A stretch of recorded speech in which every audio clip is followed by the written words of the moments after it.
वअला आलि मुहम्मद कमा सल्लैता अला इब्राहीम वअला आलि इब्राहीम इन्नका हमीदुम मजीद। अल्लाहुम्मा बारिक अला मुहम्मद वअला आलि मुहम्मद कमा बारकता अला इब्राहीम वअला आलि इब्राहीम इन्नका हमीदुम मजीद। मुंहिंजा मोहतरम अज़ीज़ दोस्तो ऐं मुसलमान भाइरो, गुज़िरियल ॿिनि जुमनि खां अव्हांजे साम्हूं इत्तिफ़ाक़ ऐं इतिहाद जे मौज़ू ते ऐं ख़ानदानी झेड़नि जे सबबनि ते ऐं उन्हनि जे ख़त्म करण जे तरीक़नि जे मथां गुफ़्तगू हली रही हुई। अॼु जेका हदीस अव्हांजे साम्हूं मूं अर्ज़ु कई आहे, इन में बि हज़रत रसूलुल्लाह सल्लल्लाहु अलैहि वसल्लम ख़ानदानी झेड़ा ख़त्म करण जो हिकु सबबु ऐं तरीक़ो ॿुधायो आहे, जंहिं तरीक़े खे अपनाई करे असां ख़ानदानी झेड़ा कंट्रोल करे सघूं था ऐं उन्हनि खे ख़त्म करे सघूं था। पाण करीम सल्लल्लाहु अलैहि वसल्लम जिन जी हदीस हज़रत अब्दुल्ला इब्न उमर रज़ी अल्लाह तआला अन्हु खां मनक़ूल आहे, पाण फरमायऊं अल मुस्लिमु इज़ा कान युख़ालितु अन्नास व यस्बिरु अला अज़ाहुम।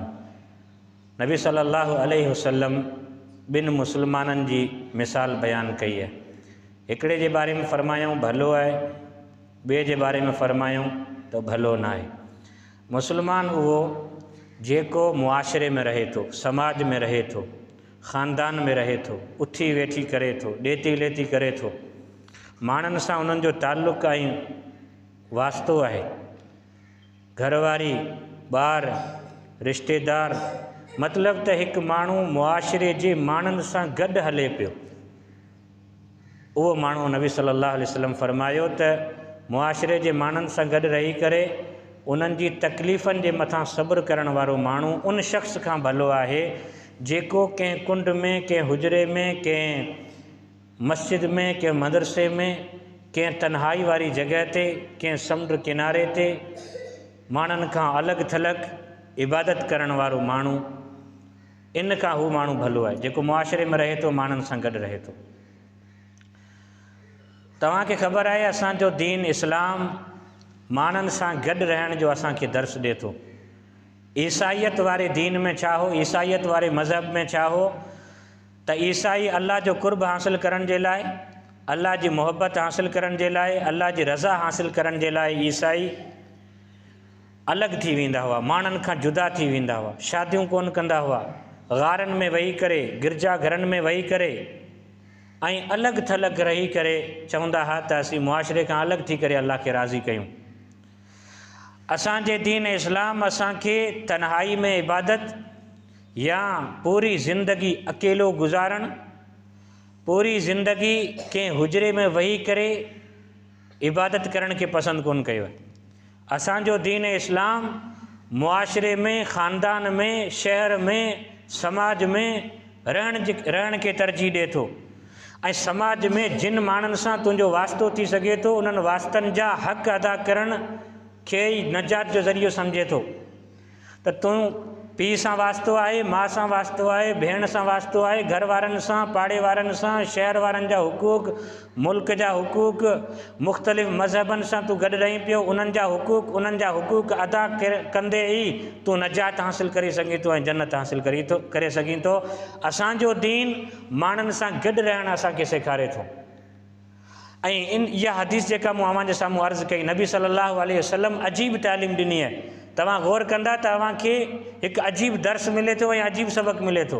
नबी साईं इन हदीस में फरमायो उहो माण्हू जेको माण्हुनि खां अलॻि थलॻि रहे थो, जुदा रहे थो, हुजरे वारे माहौल में रहे थो, इन खां उहो माण्हू भलो आहे जेको माण्हुनि सां गॾु रही करे उन्हनि जे तकलीफ़ुनि जे मथां सब्र करे थो, उहो माण्हू तमामु भलो आहे। ॾिसो नबी सल्लल्लाहु अलैहि वसल्लम फ़क़ति एतिरो बि त चई सघिया थे न त उहो माण्हू जेको अलॻि थलॻि इबादत न करे, माण्हुनि सां गॾु रही करे उन्हनि जा हुकूक अदा करे अल्लाह खे राज़ी करण वारो माण्हू अल्लाह खे बहितर लॻे थो, सुठो लॻे थो।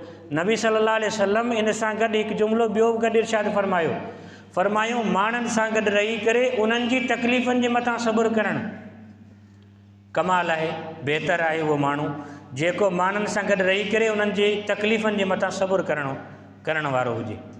माण्हुनि सां गॾु रहण ऐं तकलीफ़ खे हिकु जुमिले में गॾु ज़िक्र फरमायो आहे। इन मां इहो सबक़ु मिले थो त माण्हुनि सां गॾु रहण जे करे ज़रूरु तकलीफ़ मिलंदी, लाज़िम ऐं मलज़ूम शइ आहे। ईअं थी नथो सघे त तव्हां माण्हुनि सां गॾु रहो ऐं उन्हनि जे मिज़ाज मां, उन्हनि जी तबियत मां, उन्हनि जे कंहिं अमल मां तव्हांखे तकलीफ़ न पहुचे। पहुचंदी, ज़रूरी आहे, ज़िंदगी जो हिसो आहे, लाज़मी आहे तव्हांखे तकलीफ़ थी पहुचंदी। माण्हुनि जे रवैयनि जे करे, माण्हुनि जे चवण जे करे, माण्हुनि जे मुख़्तलिफ़ तबियतनि ऐं मिज़ाजनि जे करे तव्हांखे तकलीफ़ थींदी। नबी साईं फरमायो, माण्हुनि जे अंदरि रही करे माण्हुनि जे मिज़ाज जूं जेके तकलीफ़ूं आहिनि उहे सही करे माण्हू जन्नत खे हासिलु करे सघे थो। उहो बहितर आहे मुस्लिम, उहो मुस्लमान तमामु बहितर आहे। हाणे तव्हां हिकिड़ो सुवालु कंदा त माण्हुनि सां गॾु रही करे तकलीफ़ूं ज़रूरु छो पहुचंदियूं? छा ज़रूरी आहे छा माण्हुनि जे अंदरि रही करे तकलीफ़ूं वठणु, उन्हनि जूं अज़ियतूं पंहिंजे सिर ते खणणु, सबुरु करणु, इहो ज़रूरी आहे छा? इन सवाल जो जवाबु सम्झण जे लाइ असांखे अल्लाह जी कुदरत खे सम्झणो पवंदो। अल्लाह जी कुदरत छा आहे उनखे सम्झणो पवंदो। ॾिसो, हज़रत आदम अलैहिस्सलातु वस्सलाम खां वठी करे अॼु ताईं जेके इंसान पैदा थिया ऐं क़यामत जे सुबुह ताईं जेके इंसान पैदा थींदा, अल्लाह ताला इहे इंसान 1000-5000 जी सूरत में पैदा कोन कया, लख 2 लख जी शुमार में पैदा कोन कया। किरोड़ूं, अरबूं, खरबूं ऐं पदमूं इंसान अल्लाह तबारक व तआला हिन काइनात में पैदा कया, जिन जो को शुमार ई कोन्हे, अल्लाह खां सवाइ ॿिए कंहिंखे ख़बर ई कोन्हे। अल्लाह ताला हज़रत आदम खां वठी करे अॼु ताईं जेके बि इंसान पैदा कया, सभिनी इंसाननि खे चहिरो केतिरो ॾिनो आहे? ॿाड़ी जेतिरो चहिरो ॾिनो आहे। पर उन ॿाड़ी जेतिरे चहिरे में अल्लाह तबारक व तआला सभिनी खे 2 अखियूं ॾिनियूं, हिकिड़ो नकु ॾिनो, 2 कन ॾिना, ज़ुबान ॾिनी, 2 चप ॾिना, लोणो ॾिनो ऐं मथे जा वार ॾिना। तव्हां अंदाज़ो कयो, हज़रत आदम खां वठी करे अॼु ताईं अरबूं, खरबूं ऐं पदमूं इंसाननि मां के 2 माण्हू बि अहिड़ा कोन्हनि जिन जा चहिरा बिल्कुलु 100% मैच थींदा हुजनि, जिन जा चहिरा 100% मैच थींदा हुजनि। 2 माण्हू बि अल्लाह तबारक व तआला अहिड़ा पैदा कोन कया। हज़रत आदम खां वठी करे अॼु ताईं 2 माण्हू बि अहिड़ा पैदा कोन कया जिन जा चहिरा मैच थींदा हुजनि। ईअं कोन्हे जो अल्लाह तबारक व तआला हज़रत आदम खां वठी करे अॼु ताईं जेके इंसान पैदा कया उन्हनि जा चहिरा त मैच कोन था थियनि, भले 2 हुजनि या 3 हुजनि, उन्हनि जा चहिरा त मैच कोन था थियनि। पर अॼु खां पोइ क़यामत ताईं जेके इंसान पैदा थींदा, थी सघे थो उहे इंसान गुज़िरियल इंसाननि जी कापी हुजनि, गुज़िरियल इंसाननि जी नक़ुल हुजनि, गुज़िरियल इंसाननि जहिड़ा हुजनि न। ईंदड़ बि जेके इंसान उन्हनि जी तादाद बि थी सघे थो लखें, खरबें, अरबें इंसान हुजे, उन्हनि जी शुमार हुजे। पर अचण वारा इंसान बि गुज़िरियल इंसाननि खां मुख़्तलिफ़ हूंदा चहिरनि में। के बि 2 माण्हू चहिरे जे हिसाब सां हिकु जहिड़ा कोन्हनि। अल्लाह तबारक व तआला ज़ाहिरी तौर ते सभिनी जा जिस्म मुख़्तलिफ़ रखिया, सभिनी जा जिस्म अलॻि अलॻि रखिया। उन्हनि जे अंदरि को बि चहिरो, को बि जिस्म जो को बि हिसो 100% मैच कोन्हे, हिकु जहिड़ो कोन्हे। अहिड़े तरीक़े सां तव्हां सम्झी सघो था। इहा त अञा नंढी ॻाल्हि आहे। रंगनि जे अंदरि तव्हां अच्छा, इहे त सिर्फ़ु इंसाननि जी ॻाल्हि, वरी तव्हां पूरी क़ौमनि खे ॾिसो। इज्तिमाही तौर ते सभु क़ौमूं हिकु डिज़ाइन जूं कोन्हनि। अल्लाह तबारक व तआला मुख़्तलिफ़ क़ौमूं पैदा कयूं। परे खां सुञाणी सघो था त हा, हीउ चीनी नस्ल जो आहे, हीउ अफ्रीकी नस्ल जो आहे, हीउ अरबी नस्ल जो आहे, हीउ एशियाई नस्ल जो आहे। मुख़्तलिफ़ अल्लाह तबारक व तआला जेके क़ौमूं पैदा कयूं उन्हनि जे अंदरि बि अल्लाह तबारक व तआला इख़्तिलाफ़ रखियो आहे। ये अल्लाह तबारक व तआला जी अज़ीम कुदरत है, इनके समझण जी ज़रूरत है। अल्लाह तबारक व तआला इंसाननि जा चेहरा त मुख़्तलिफ़ रखिया, इहा त अञा ॻाल्हि सम्झ में अचे थी। इहा अञा बि ॻाल्हि कंहिं लेवल ते इंसान जे लाइ हैरान कुन कोन्हे। पर तव्हां ॾिसो, अल्लाह तबारक व तआला इंसान खे जेके आंगुरियूं ॾिनियूं, इन्हनि जे अंदरि जेके संदा ॾिना, जेके पोरा ॾिना, इहे पोरा ऐं संदा, इहे आंगुरियूं ॿिए इंसान सां 100% मैच कोन थियूं थियनि, अलॻि आहिनि। उन ई करे असीं मुख़्तलिफ़ डॉक्यूमेंट ते, बायोमेट्रिक जे टाइम मुख़्तलिफ़ काग़ज़ात ते असीं जेके आंगूठा हणंदा आहियूं, इहो इन करे हणंदा आहियूं त जेको आंगूठो मुंहिंजो लॻी वियो, इहो यकीनी आहे, मुतयन आहे त हीउ अंगूठो ॿिए कंहिं माण्हू जो नथो थी सघे। हीउ सिकंदर जो अंगूठो थी सघे थो, हीउ अब्दुल्ला जो अंगूठो आहे, ॿिए कंहिंजो अंगूठो थी कोन थो सघे। छो त इंसान जे जिस्म जे अंदरि अल्लाह तबारक व तआला जेके अंगूठा रखिया आहिनि, इहे अंगूठा बि ॿिए सां मैच नथा थियनि। ज़ाहिरी तौर ते त असांजूं आंगुरियूं ऐं अंगूठा सभिनी जा हिकु जहिड़ा आहिनि, बराबरि आहिनि। पर इहे अंगूठा, इन जे अंदरि जेके अल्लाह तबारक व तआला जेके लकीरूं रखियूं आहिनि, इन्हनि लकीरनि जे अंदरि बि वॾो फ़र्क़ु रखियो आहे। रसूलुल्लाह सल्लल्लाहु अलैहि वसल्लम जी ख़िदमत में हिकिड़ो काफ़िर आयो, उन चयो त या रसूलुल्लाह मन युहजिल इज़ाम व हिय रमीम, हू चूरो खणी आयो हॾियनि जो। ऐं मोहम्मद तूं चवीं थो क़यामत जे ॾींहुं अल्लाह तबारक व तआला हिननि अल्लाह तबारक व तआला इंसाननि खे ज़िंदा कंदो, वरी उन्हनि खां हिसाब किताब वठंदो। हीअ मुंहिंजे मुर्दे जी क़बर मां आऊं जेको आहे चूरो खणी आयो या हॾियनि जो, ऐं हथ ते हिनखे तरी ते हणी करे फूंक ॾिनई, चई त हीअ त रेज़ा रेज़ा थी वई हॾी। इनखे अल्लाह तबारक व तआला क़यामत जे ॾींहुं वरी हॾी, वरी इन जे मथां गोश्त, वरी इन जे मथां चमड़ी चाढ़ी करे नवज़नि जो रत हलाई करे पंहिंजे साम्हूं कीअं बीहारींदो आहे मोहम्मद। अल्लाह तबारक व तआला उन टाइम फरमायो कुल युहयीहा अल्लज़ी अंशअहा अव्वल मर्रा, ए मोहम्मद इनखे चओ त तूं ख़ुदा जे लाइ इहे शयूं मुश्किल सम्झी पियो। अल्लाह तबारक व तआला इन शइ खे अहिड़ी तरह दोबारा पैदा कंदो जहिड़ी तरह पहिरीं चकर पैदा कयो। वरी सूरतुल क़यामा में हज़रत मुफ्ती शफ़ी उस्मानी रहमतुल्लाह अलैह फरमाइनि था, अल्लाह तबारक व तआला सूरतुल क़यामा में ॿी हिकिड़ी अजीब ॻाल्हि कई। अल्लाह तबारक व तआला फरमाए थो अयहसबुल इंसानु अल्लन नजमअ इज़ामा, ए काफ़िर सम्झनि था त इहे अल्लाह तबारक व तआला साॻियूं हॾियूं ऐं इन्हनि जे अंदरि मांस विझी करे इन जे मथां गोश्त ऐं चमड़ी विझी करे इंसान खे दोबारा ज़िंदा कीअं कंदो। अल्लाह ताला फरमाए थो त ए इंसान, ए दोबारा ज़िंदा थियण जा मुनकिर, अयहसबुल इंसानु अल्लन नजमअ इज़ामा बला क़ादिरीन अला अन नुसव्विय बनाना, आऊं त तुंहिंजे आंगूठनि खे दोबारा पैदा करण जे मथां क़ादिर आहियां। हॾियूं त थोड़ियूं अञा वॾियूं हुजनि थियूं, आंगूठा अल्लाह तबारक व तआला फरमायो त आऊं दोबारा पैदा करण जे मथां क़ादिर आहियां। उन दौर में इहा ॻाल्हि माण्हुनि खे सम्झ में कोन आई त अल्लाह ताला चहिरे जो बि त ज़िक्र करे सघियो थे, गोॾनि जो बि त ज़िक्र करे सघियो थे, पेरनि जो बि त ज़िक्र करे सघियो थियो, ख़ाली आंगूठनि जो अल्लाह तबारक व तआला ज़िक्र छो कयो। अॼु साइंटिस्ट जेके साइंसदान आहिनि उहे इहा आयत पढ़ी करे मुस्लमान थियनि पिया धड़ाधड़, चवनि था त हीअ ॻाल्हि उहा ई ज़ात करी सघे थी जंहिं ज़ात इंसान खे पहिरीं चकर पैदा कयो हुजे। छो त चहिरो दोबारा पैदा करणु सवलो आहे, या मुख़्तलिफ़ जिस्म जा हिसा जेके वॾा आहिनि दोबारा पैदा करणु सवला आहिनि, पर हीअ आंगूठा इन जे अंदरि जेके लकीरूं आहिनि बिल्कुलु उहे लकीरूं इंसान जो पैदा करे अल्लाह तबारक व तआला क़ुरान के क़यामत जे ॾींहुं इंसान खे खड़ो कंदो, जहिड़ियूं लकीरूं दुनिया जी हयाती में उन माण्हू जूं हुयूं। चवण जो मक़सदु त अल्लाह तबारक व तआला इंसान खे जॾहिं ज़ाहिरी हिसाब सां चहिरनि जे अंदरि अल्लाह तबारक व तआला हिकु जहिड़ो पैदा कोन कयो, ज़ाहिरी हिसाब सां अल्लाह तबारक व तआला मैच कोन रखियो, अहिड़े ई तरीक़े सां बातिनी हिसाब सां अल्लाह तबारक व तआला मैच कोन रखियो आहे इंसान जे अंदरि। इंसाननि खे जहिड़ी तरह अल्लाह तबारक व तआला चहिरे में, हथनि में, पेरनि में हिकु ॿिए जहिड़ा पैदा कोन कया, मैच पैदा कोन कया, अहिड़े ई तरीक़े सां अल्लाह तबारक व तआला तबियतनि जे हिसाब सां, मिज़ाजनि जे हिसाब सां अल्लाह तबारक व तआला इंसान खे मुख़्तलिफ़ रखियो आहे, अलॻि अलॻि रखियो आहे।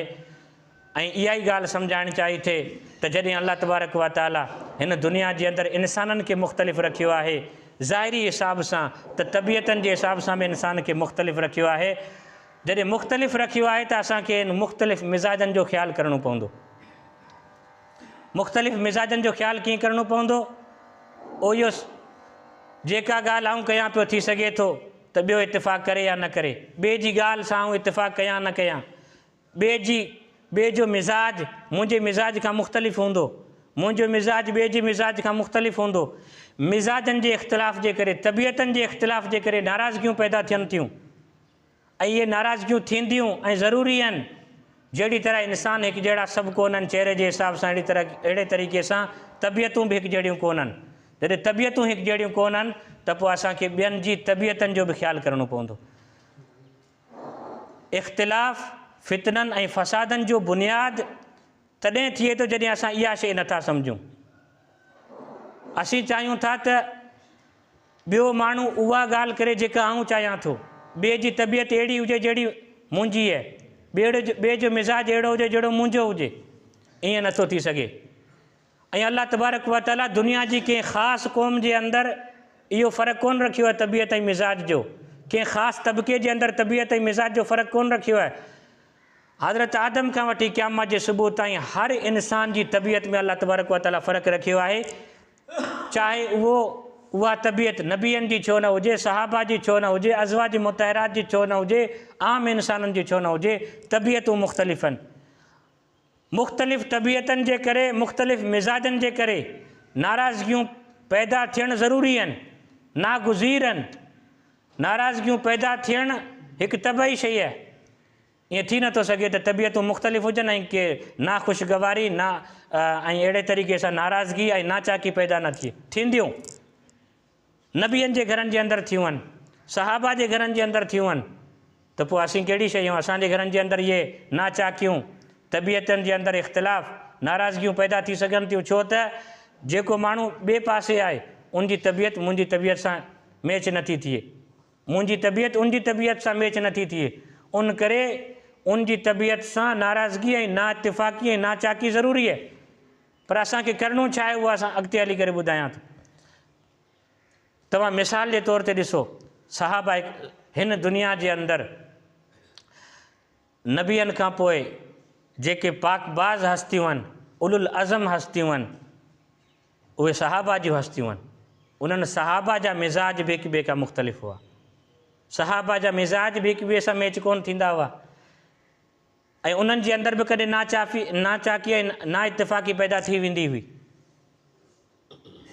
अज़वाज मुतहरात, तव्हां ॾिसो दुनिया जे अंदरि का बि औरत पंहिंजे मुड़ुस सां एतिरी वफ़ादार कोन्हे जेतिरी वफ़ादार हज़रत रसूलुल्लाह सल्लल्लाहु अलैहि वसल्लम सां उन जूं घरवारियूं हुयूं। दुनिया जी का बि औरत पंहिंजे मुड़ुस खे एतिरो अज़मत वारो, मोहतरम ऐं मोहतम बेशान नथी सम्झे जेतिरियूं रसूलुल्लाह जूं घरवारियूं रसूलुल्लाह खे मोहतरम सम्झंदियूं हुयूं। पर इंसानी तबियत जे करे उन्हनि जे विच में बि कॾहिं नाचाकी थी पवंदी हुई, ना इत्तिफ़ाक़ी पैदा थी पवंदी।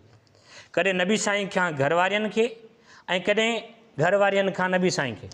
हिकु चकर त अहिड़ो मौक़ो आयो जो पूरो महीनो नबी सल्लल्लाहु अलैहि वसल्लम कसम खणी छॾियो त कंहिं बि घरवारी जे वेझो कोन वेंदुसि। सूरत तहरीम जे अंदरि कंहिं बि घरवारी जे वेझो पूरो महीनो कोन वेंदुसि। इहो छा आहे? तबियतनि जे इख़्तिलाफ़ जे करे नाराज़गियूं ऐं ना इत्तिफ़ाक़ियूं पैदा थियनि थियूं। पर करिणो छा आहे अॻिते? उहो बि रसूलुल्लाह खां असांखे सिखणो आहे। हूअं त रसूलुल्लाह सल्लल्लाहु अलैहि वसल्लम औरतुनि जे जेके घरवारियूं हुयूं उन्हनि जे हक़ जो, उन्हनि सां इत्तिफ़ाक़ जो ऐं इतिहाद जो ऐं उन्हनि खे जोड़ी रखण जो, उन्हनि खे ॻंढी रखण जो केॾो वॾो ख़्यालु कंदा हुआ, तव्हां सिर्फ़ु चंद मिसालनि जे ज़रिए सम्झी सघो था। हुकूक जो ख़्यालु जेको हज़रत रसूलुल्लाह पंहिंजे घरवारियुनि सां कयो, दुनिया जो को बि इंसानु एतिरो हुकूक जो ख़्यालु नथो करे सघे। नबी हुजण जे बावजूदि कॾहिं कॾहिं उन्हनि औरतुनि जो एतिरो त उन्हनि जे मिज़ाज जो, उन्हनि जी दिलि जो ऐं उन्हनि जी हौसला अफ़ज़ाई जो ख़्यालु कंदा हुआ जो इंसानु हैरान थी थो वञे। घर में दाख़िल थिया, बीबी आयशा सिद्दीक़ा रज़ी अल्लाह तआला अन्हा सहन में ओटे ते घड़े मां पाणी नाई करे प्याले में पीए पई। नबी साईं गॾु वेही रहिया। छा रहमतुल आलमीन ऐं उनजो मक़ाम, हिकु औरत सां घरवारी सां गॾु वेही रहिया। चऊं त आयशा पाणी बचाए ॾिजां मूंखे, आऊं पिया। बीबी आयशा पाणी बचाए ॾिनो। या रसूलुल्लाह आऊं तव्हांखे पाणी बचाए ॾियां? हालांकि बरकत हासिल करण जे लाइ उम्मतियाणी नबी खां पाणी वठे या नबी उम्मतियाणी खां पाणी वठे, पर रसूलुल्लाह फरमायो छो त उनजी दिलि रखण जे लाइ, मुहबत जो इज़हार जे लाइ फरमायो मूंखे पाणी ॾियो। बीबी साहिबा अधु पाणी बचाए ॾिनो। नबी साईं प्यालो चपनि ते चाढ़ण खां अॻु में वरी ॾिठो। पुछा कई त आयशा चप कहिड़ी जॻह ते रखिया हुआ? उहा जॻह मूंखे ॾिस त उते चप रखी करे आऊं पाणी पिया। त उहा जॻह ॾसी ऐं नबी सल्लल्लाहु अलैहि वसल्लम उते चप रखी करे पाणी पीता। ईद जो ॾींहुं नबी सल्लल्लाहु जॾहिं परदे जो हुकुम अञा नाज़िल कोन थियो, मस्जिद नबवी जे ॿाहिरां हबशी तीर जा वॾा माहिर हुआ, निशानाबाज़ हुआ, तीरनि जा वॾा माहिर हुआ। उहे रांदि खेॾंदा हुआ तीरनि जे ज़रिए ऐं तीरनि जा निशाना हणंदा हुआ। नबी साईं उहो तमाशो ऐं मेलो ॾिसण जे लाइ ॿाहिरि निकिता। उहे साहबी हुआ नबी साईं जा। बीबी आयशा खे गॾु वरितऊं। बीबी आयशा खे पंहिंजे पोयां विहारियऊं कुल्हे ते, ऐं कंधु जेको बीबी आयशा जो नबी साईं जे कुल्हे ते हो ऐं सॼो उहो ॾिसंदी रही मंज़र रांदि जो। ऐं नबी सल्लल्लाहु अलैहि वसल्लम जेतिरी देरि उहा रांदि हलंदी रही, नबी साईं कुल्हो हेॾां होॾां कोन कयो। आख़िर में जॾहिं बीबी आयशा पाण चयो त या रसूलुल्लाह हाणे आउं थकिजी वई आहे, हलूं था वापसि, तॾहिं वापसी। हिकिड़ी जंग खां वापसी आया, रसूलुल्लाह सल्लल्लाहु अलैहि वसल्लम साहबा खे हिकिड़े पासे कयो ऐं बीबी आयशा खे ॿिए पासे वठी विया मैदान में। चऊं त आयशा डोड़ लॻायूं, डोड़ में मुक़ाबिलो थिए। तॾहिं आयशा हल्की हुई, तॾहिं रसूलुल्लाह सल्लल्लाहु अलैहि वसल्लम बीबी आयशा सां डोड़ लॻाई आहे ऐं नबी साईं ॼाणे हाणे आहिस्ते आहिस्ते हलनि पिया त आयशा थोरी अॻिते थी वञे, ख़ुशि थी वञे। जॾहिं रांदि ख़तमु थी तॾहिं आयशा ख़ुशि थी, आऊं तोखां दौड़ी वई आहियां, अॻिते वई आहियां। नबी साईं हुनखे खिलणु ॾिनो, मुस्कुराइणु ॾिनो। कुझु अरसे खां पोइ बीबी आयशा जो जिस्म थोरो भारी थी वियो। नबी साईं फरमायो अॼु वरी थी वञे मुक़ाबिलो। मुक़ाबले में नबी साईं वरी अॻिते निकिरी विया। ॿिए चकर नबी सल्लल्लाहु अलैहि वसल्लम अॻिते निकिता। चई आयशा अॼु हिसाबु पूरो थी वियो पंहिंजो, पहिरें चकर तूं खटी वई, अॼु आऊं खटी वियो। नबी साईं फरमायो आयशा खजूर में अरबनि खे मखण ऐं खजूर ॾाढा पसंदि हुआ। खजूर जे अंदरि मखण विझी करे खाइण खे अरब ॾाढो पसंदि कंदा।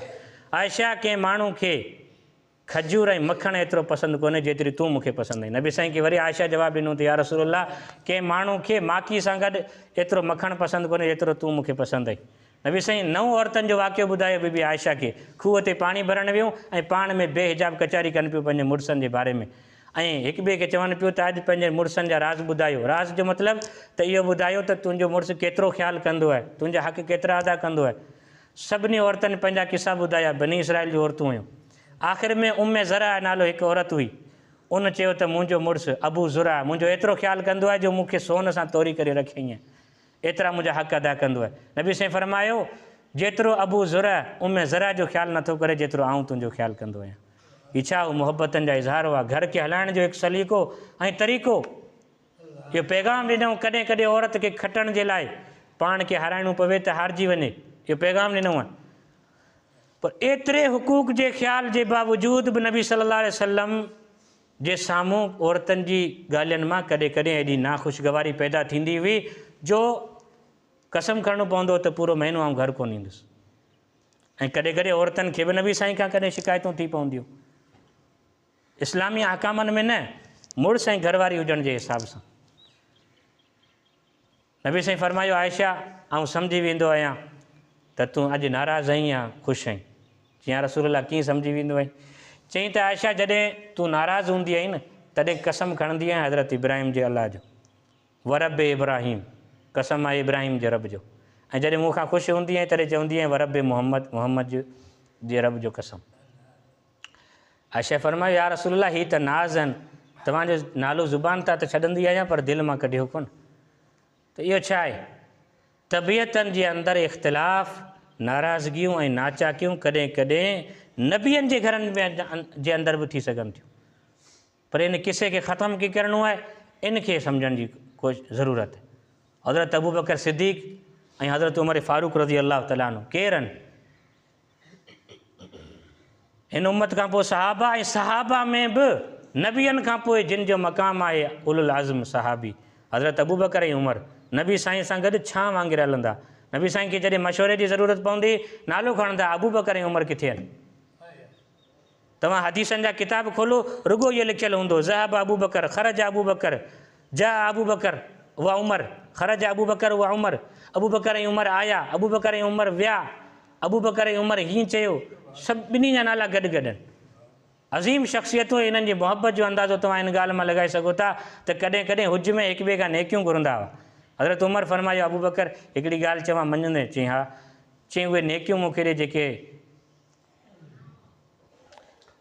ग़ार सौर वारी राति तो हासिलु कयूं, नबी साईं खे हंज में सुम्हारियो, उहे नेकियूं मूंखे ॾे। त एतिरी हुजत हुई इन्हनि जे विच में, पर इंसान आहिनि, तबियतनि जे इख़्तिलाफ़ जे करे नाराज़गियूं पैदा थींदियूं आहिनि। ख़तमु कीअं करिणो आहे हिननि जो किसो ॿुधो ऐं इन ज़रिए सां असीं नाराज़गियूं ऐं नाचाकियूं ख़तमु करे सघूं था। हिकु चकर हज़रत अबू बकर ऐं उमर जे विच में थोरा घणी ॾे वठि थी वई, ॻाल्हि में तिखा मिठा थिया। हज़रत अबू बकर जी का ॻाल्हि हज़रत उमर खे कोन वणी। हज़रत उमर नाराज़ थी करे निकिरी विया। हज़रत अबू बकर उनखे सरचाइण ऐं परचाइण जे लाइ पोयां लॻा। घर जे दरवाज़े ते पहुता, अॻियां हज़रत उमर रज़ी अल्लाह तआला अन्हु कुंडो ॾेई छॾियो, बंदि करे छॾियो ऐं अंदरि घर में वेही रहियो। कुझु देरि इंतज़ारु कई हज़रत अबू बकर ऐं वापसी आयो। नबी साईं मजलिस में वेठा हुआ साहबा सां, परे खां ॾिसी करे नबी साईं खे वही जे ज़रिए ख़बर पई। परे खां ॾिसी करे चई त हीउ तव्हांजो दोस्त अॼु कंहिंसां जहिड़ो करे अचे पियो। महफ़िल में वेठो, हज़रत अबू बकर जे चहिरे ते गुस्से जा आसार। पोयां हज़रत उमर खे अहसासु थी वियो, ॾिस कावड़ थींदी आहे, नाराज़गी थींदी आहे, इंसान जी तबियत जो हिसो आहे। पर छा इन कावड़ खे, इन गुस्से खे हमेशह रहणु ॾियणो आहे या जल्दी ख़तमु करे छॾिणो आहे? ऐं सम्झिजी वञे त हीउ अमल शैतान जो आहे जेको असांखे टोड़णु चाहे थो। होॾां ॾिसो, हज़रत उमर खे ख़्यालु आयो त हीउ अमल शैतान जो आहे, मूं ग़लति कयो, इंतिहाई ग़लति कयो। इख़्तिलाफ़ या कॾहिं कॾहिं नाराज़गी जे बावजूदि हिक ॿिए जी अज़मत खां हू इनकारी कोन हुआ। हज़रत उमर फरमायो त हीउ उहो माण्हू जेको रसूलुल्लाह जो सायो आहे, रसूलुल्लाह सां गॾु हले थो, मूं हुनजे साम्हूं नाराज़गी जो इज़हार करे छॾियो, ऐं जॾहिं हू मुंहिंजे दर ते आयो मूं दर ई बंदि करे छॾियो। मूं ग़लति कयो, इंतिहाई ग़लति कयो। जल्दी दरवाज़ो खोलियईं, डोड़ंदो आयो हज़रत अबू बकर जे पोयां सरचाइण जे लाइ, पर हज़रत अबू बकर त नबी साईं जी मजलिस में पहुची चुका हुआ। ॿई जॾहिं गॾु वेठा त हज़रत अबू बकर फरमाया, या रसूलुल्लाह, मूंखां का ॻाल्हि अहिड़ी थी जंहिंजे करे अबू बकर उमर नाराज़ थी विया। वरी उतां हज़रत उमर चयो, या रसूलुल्लाह, ज़्यादती मूंखां थी आहे, ठीकु है, थोरा घणी नाराज़गी हुई, पर मूं दर बंदि करे छॾियो हेॾे वॾे माण्हू जे साम्हूं, मूं हेॾे वॾे माण्हू जे साम्हूं नख़रो कयो, इहो ग़लति हो। उन वक़्तु रसूलुल्लाह सल्लल्लाहु अलैहि वसल्लम जन फरमायो, ॾिसो हीउ अबू बकर उहो माण्हू आहे, उन दौर में मूंखे सदक़त जो लफ़्ज़ चई, जंहिं दौर में इन्नमा अना बशरुम मिस्लु, जंहिं दौर में मूं इहो चयो हो त क़ूलू ला इलाहा इल्लल्लाह तुफ़्लिहून, ऐं तव्हांजे साम्हूं नबी बणिजी करे आयो आहियां, ऐं सभिनी माण्हुनि मूंखे चयो त कज़ब, त तूं कूड़ थो ॻाल्हाए। हिन शख़्स मूंखे चयो त सच थो चवीं। इन करे महिरबानी करे हिन सां कॾहिं बि नाराज़ न थींदा कयो। नाराज़गियूं थींदियूं आहिनि, इख़्तिलाफ़ थींदा आहिनि मुआशिरे में रहण जे करे, पर इन्हनि खे ख़तमु कीअं करिणो आहे, इहो इन्हनि ॿिन्ही सहाबा जी सीरत मां असीं सम्झी सघूं था। को माण्हू इहे न सोचे त हिन दुनिया जे अंदरि ईअं ई थिए जीअं आऊं चाहियां थो। न, पीउ जेकॾहिं ईअं सम्झे थो त मुंहिंजो पुटु मुंहिंजी मर्ज़ी जे मुताबिक़ 100% हले, ग़लति। धीउ चवे थी त मुंहिंजी धीउ 100% मुंहिंजे चवण जे मुताबिक़ हले, ग़लति। जेकॾहिं उस्तादु चवे थो त 100% शागिर्द मुंहिंजे चवण जे, मुंहिंजी मर्ज़ी जे मुताबिक़ हले त ग़लति। इहा सोच ई ग़लति आहे। इख़्तिलाफ़ु थींदो, 50% तुंहिंजी ॻाल्हि थींदी, 50% हू पंहिंजी ॻाल्हि मञाईंदो।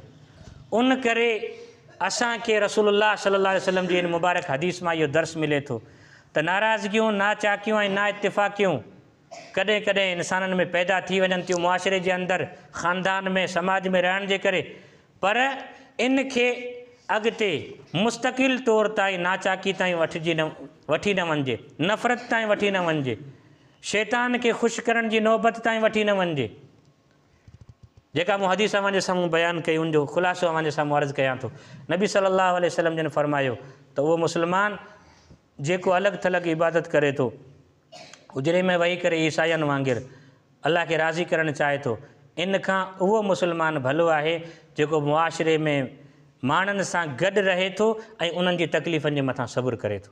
मतिलबु त माण्हुनि सां गॾु रहण जे करे ज़रूरु तकलीफ़ूं मिलंदियूं, इहो ज़हन ठाहे छॾिजे या सोच ठाहे छॾिजे, पर तकलीफ़ुनि खे फेस कीअं करिणो आहे, तकलीफ़ुनि खे मुंहुं कीअं ॾियणो आहे, सब्र जे ज़रिए। सब्र जे ज़रिए तव्हां सब्र कयो, नबी सल्लल्लाहु अलैहि वसल्लम फरमायो त उहो हक़ ऐं क़यामत जॾहिं तव्हांखे जन्नत में ॾींदुसि, माशर जे मैदान में ॾींदुसि। हिकु त सब्र जे ज़रिए ऐं ॿियो दरगुज़री जे ज़रिए इन शइ खे ख़तमु करणु घुरिजे। अल्लाह तबारक व तआला खां दुआ आहे त असांखे ख़ानदानी जेके इख़्तिलाफ़ात आहिनि उन्हनि खे ख़तमु करण जो ज़रियो बनाए। व आख़िरु दावाना अनिल हम्दुलिल्लाहि रब्बिल आलमीन।